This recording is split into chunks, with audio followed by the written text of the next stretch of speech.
Steht above ohne Tracht und Tracht a ganze Nacht, wenn man zu nehmen und nicht verschämen, wenn man zu nehmen und nicht verschämen. Tumbala, tumbala, tumbala, laika, tumbala, tumbala, tumbala, laika, tumbala, laika, spiel, balalaika, tumbala, laika, fröhlich soll sein. Mädel, Mädel, ich will bei dir fragen, Muskeln wachsen, wachsen und regen. Welcome back to A Century of Lights. Sorry for the extended, unintended hiatus, but hopefully we can get things back to a month-by-month schedule. Anyway, today we're talking about Rahel Varnhagen, or Rahel Varnhagen. A big part of what made the Enlightenment Enlightenment was 18th century social media. Lengthy correspondences, coffee houses, literary and scientific societies, people, not just men but also women, writing to each other and talking together and exchanging ideas.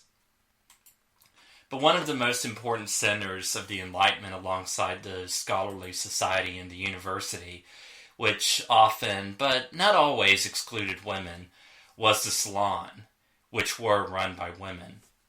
Salons were gatherings upper-class and middle-class women held in their own homes, where scholars, writers, artists would gather to discuss their work, politics, various topics. You could say it was the 18th century equivalent of the Facebook group or web forum, but ideally with a lot fewer homophobic slurs and death and rape threats.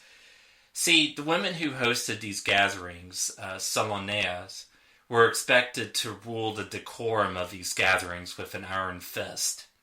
While some writers and scholars complained about this, it became believed that salons did make respectable men more refined, more able to handle themselves in high society.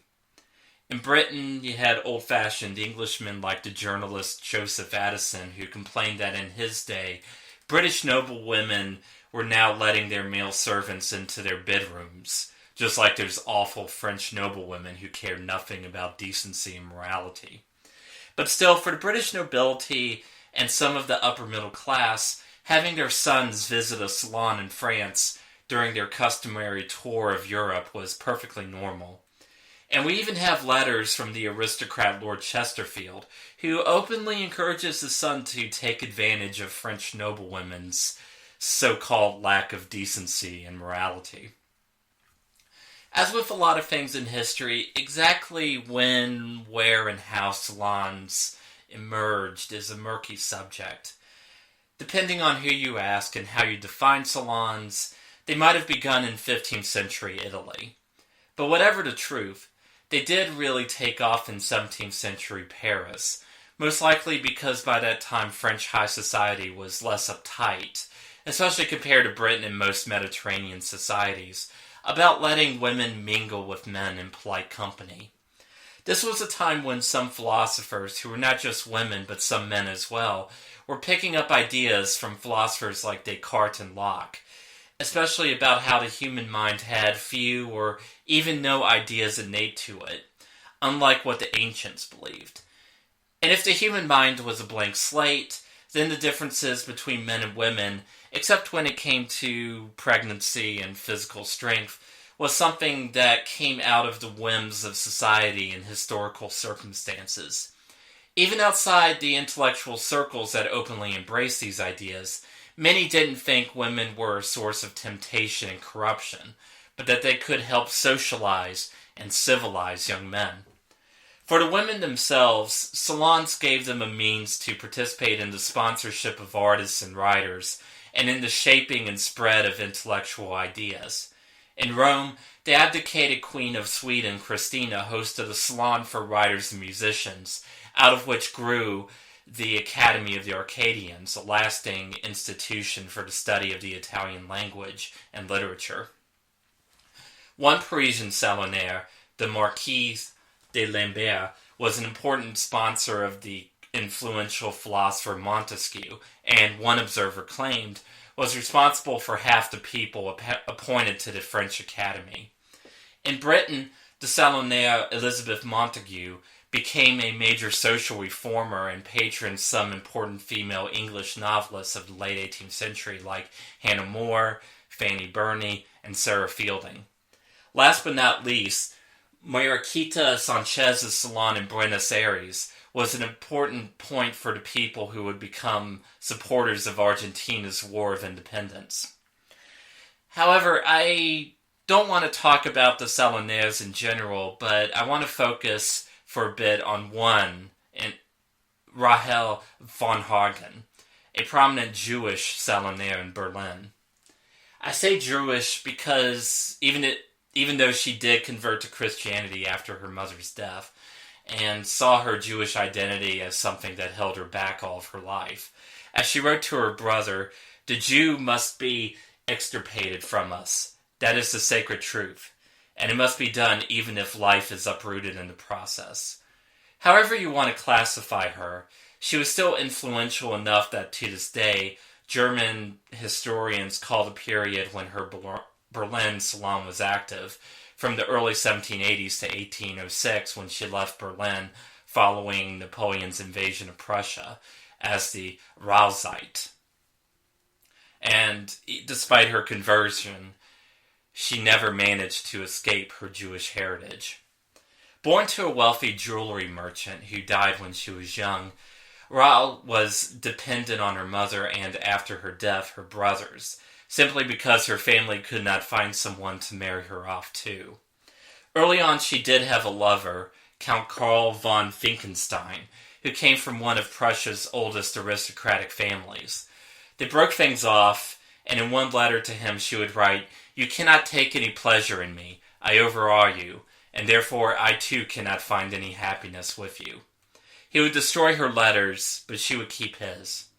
But she would move on to have a series of lovers, including a handsome Spanish diplomat named Rafael de Oquijo. Eventually, she converted to Christianity in order to marry Karl August von Hagen von Ince, an ambassador 14 years her junior who would later become her biographer. Still, Rahel's modern biographer, the famous political theorist Hannah Arendt, would claim that Rahel loved no other human being, but she loved encounters with others in the realm of truth. Her entire life was defined by her frustration at never receiving her due. Her traditional Jewish education denied her the same level of learning her brothers received. The elite society she wanted to be a part of was willing to reject her simply because of the family she was born into. Really, her salon was her own way of getting around all that. If the intellectuals and VIPs of Berlin society would not welcome her into their midst, she would just have to invite them into her home.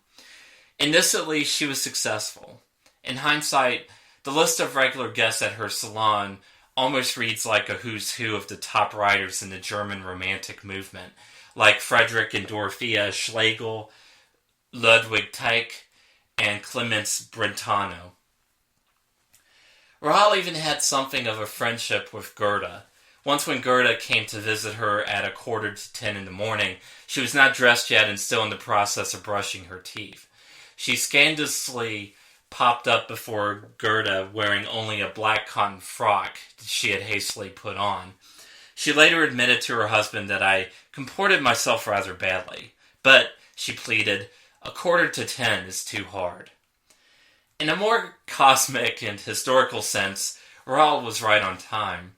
When she was born, Prussia had already transformed almost overnight from a backwater to a major player in European politics.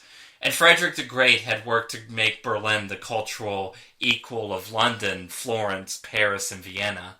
She had enough time to establish herself before Napoleon threw Prussia and really all of Germany into chaos. In her lifetime, the number of bookstores in Germany grew from 101 to 473. While before German intellectuals and creatives had to support themselves with jobs in the civil service and in commerce. Thankfully, those days haven't come back yet. There were more jobs in Prussia, at least as professors, journalists, and private tutors. While universities still hired very, very few Jews as faculty, there were, even before Rahel appeared on the scene, more successful Jewish intellectuals appearing in Berlin society, including the Jewish couple Marcus and Henriette Hertz, who opened one of the first salons in Berlin, and the philosopher Moses Mendelssohn, who entered Berlin intellectual society but never renounced his Judaism. Since my earliest childhood, since my infamous birth, everything had to turn out this way, you know. Rahel once wrote to her friend Rebecca in one of her darkest moments. Unfortunately, while she had succeeded in her dream, the last years of her life vindicated her tendency toward depression and self-loathing, and hating her own heritage. Although she returned to Berlin, she founded a changed, less tolerant place. The trauma of the French invasion of Prussia and the wave of reactionary feeling sweeping across Europe after Napoleon's downfall brought about a resurgence of anti-Semitism in Germany. Even some of the former guests of her salon became colder to her. When one of them, Clemens Bretano, opened up his own salon, he excluded Jews. "Where has our time gone when we were all together?" Rahel once wrote. "It was lost in 1806, gone down like a ship, and taking the most precious goods, the most beautiful of life's pleasures with it." Her Christian husband, however, remained devoted to her, and after her death in 1833, her husband collected and edited approximately 1,600 of her letters and other documents. Even if Rahel may have just married him in order to enter a part of society she craved and envied, he at least saved her from languishing in the obscurity she thought was her fate. Thank you for joining us and enduring my tortured pronunciation of German. Next time, we'll talk about one of the darker sides of Enlightenment medicine, the craze over masturbation, and the many theories bouncing around about its evils. Thank you and have a good night.